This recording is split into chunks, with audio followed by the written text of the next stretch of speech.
Welcome to Brain Vision. Okay, so in this question, we're recording the total organic carbon of wastewater from a cheese factory that lets out protein, carbohydrates, and fat into the water.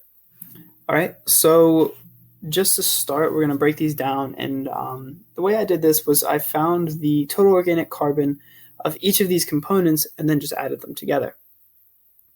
All right, so to start with that, we're going to do protein. Where we are told that the flow is 8.0 grams per liter. And we're also told the structure of the protein, which is C16, H24, O5, and 4. All right, so with that information, we can actually determine most of this, right? So first thing we're going to do is calculate the molar mass. Which if you do by just adding up all of the atomic masses of all of the individual atoms of this, you're going to get that this is 352.392. Okay, so in order to figure out how much total carbon we have, now we need to figure out what is the molar mass of all of the carbon. So what you're going to do is you're going to multiply 16 by 12.01, which gives you a value of 192.16. All right, so if I divide that number by the molar mass, right, so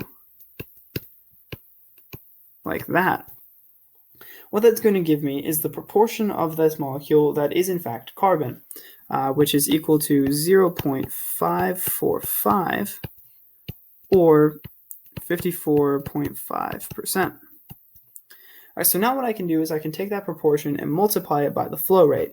In other words, I have 8.0 grams per liter coming out, and if I multiply that by 0.545, that's going to give me that this is giving me a grand total of 4.36 grams of carbon per liter.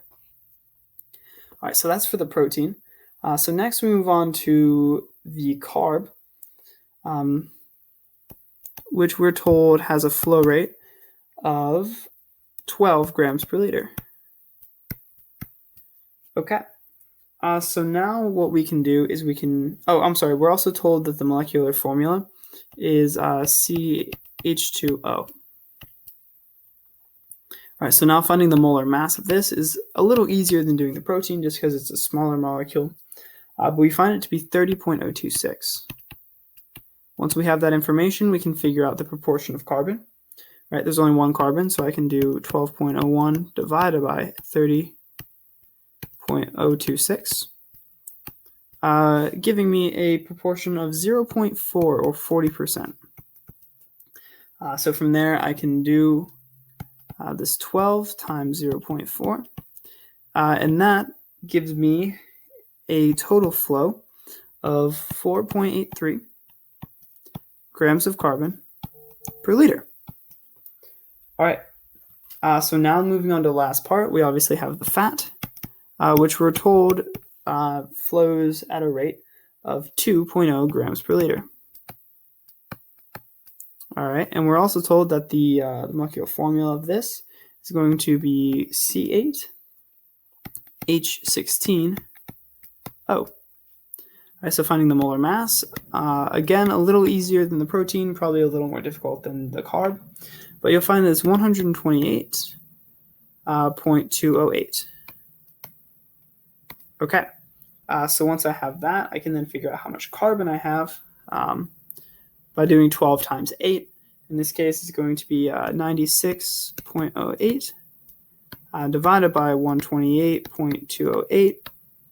Gives me an almost perfect proportion of 0.75, or about 75%. Just like last time, I can take my flow, multiply it by that proportion.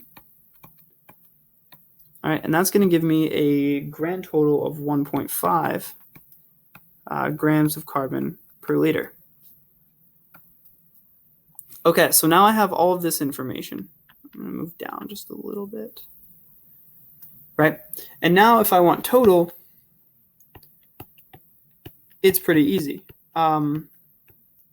since all three of this, and this all of the same unit, I can just very simply add them together, which is equal to, if I add the 4.36 plus the 4.8 plus the 1.5, it's going to give me a grand total of 10.66 grams of carbon per liter. And that is going to be our final answer. You'll notice that this is probably a little bit lower than the, I believe it's 20 that we start with in terms of grams per liter, which means we lose half of our waste in terms of organic carbon.